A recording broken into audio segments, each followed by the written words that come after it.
Daddy played at home for me. Daddy played at home for me. Daddy played at home for me. Daddy played at home for me.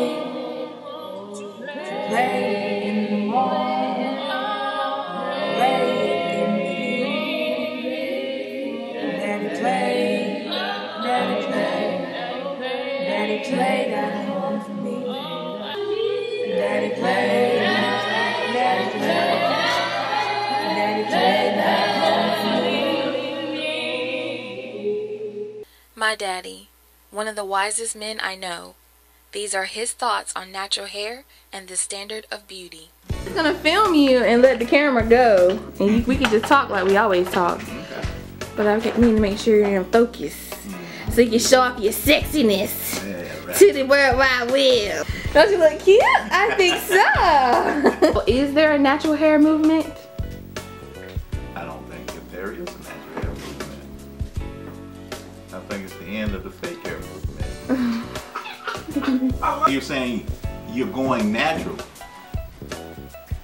Well, one could say that if you don't embrace your individuality and your naturalness, then you're going unnatural. So, trying to, if you value someone else's looks and appearances more than you value your own, that's a problem in and of itself. It's beautiful when a person uses what they have and makes it attractive. I don't think it's all that useful to try to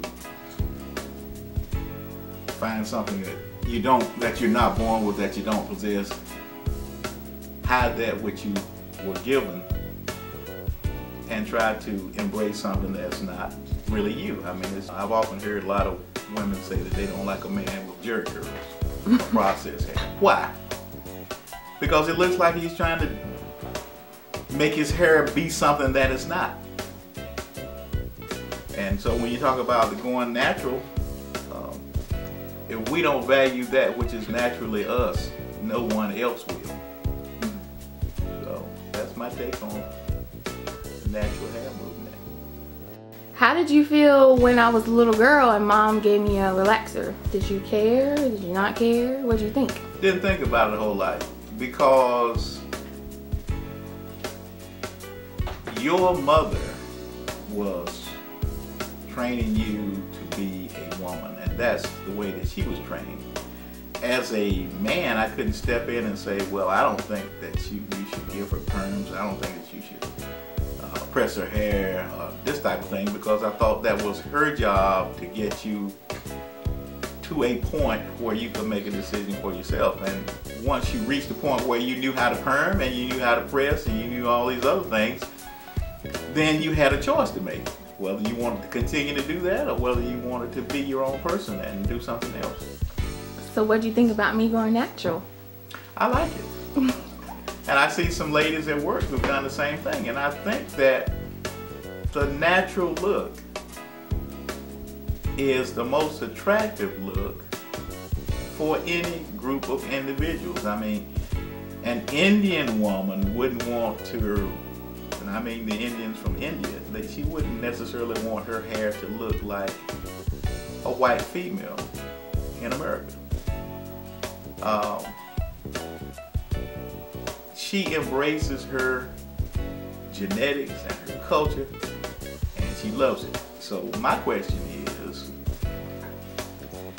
when we as a people don't embrace and love our own selves for the way that we were created and for the way that we look, and think that we have to look like another group, then we don't value ourselves. If we don't value ourselves, then we won't find another group thinking there is value in our look and wanting to imitate it.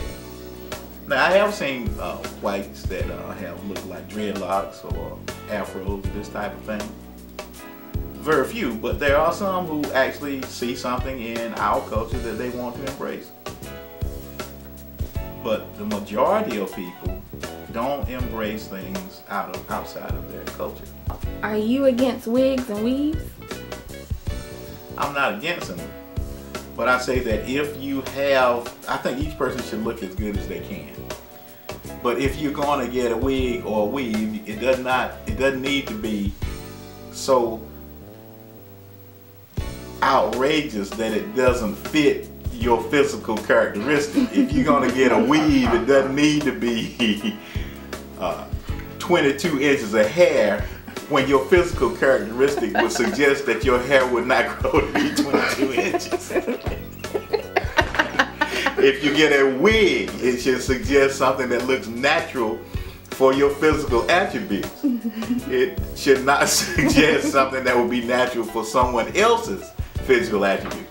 Wigs and weaves have their places, but I think a person has to use discretion and be judicious in their use. There's some wigs and weaves that look so natural that you think it's the person's natural hair.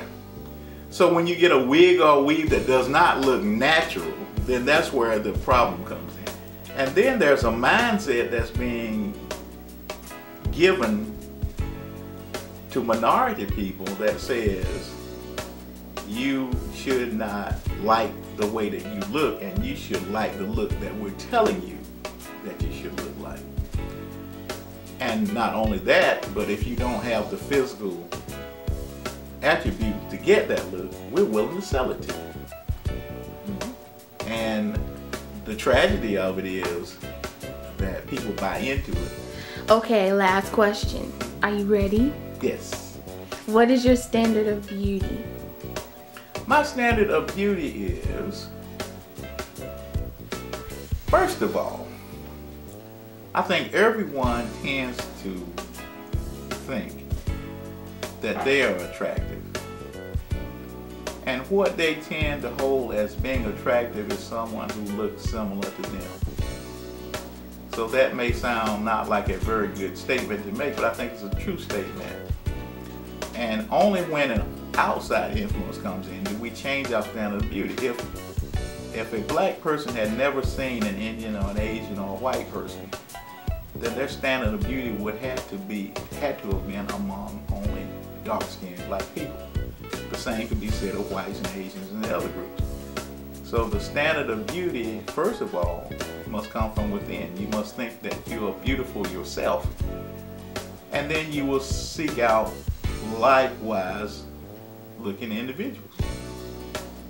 Now when an undue influence comes in, an outside influence comes in, you may change what you perceive to be as beautiful. So I'm beautiful, Daddy? Yes, you are. Do you promise? Yes. Say I promise. I promise. I love you. I love you.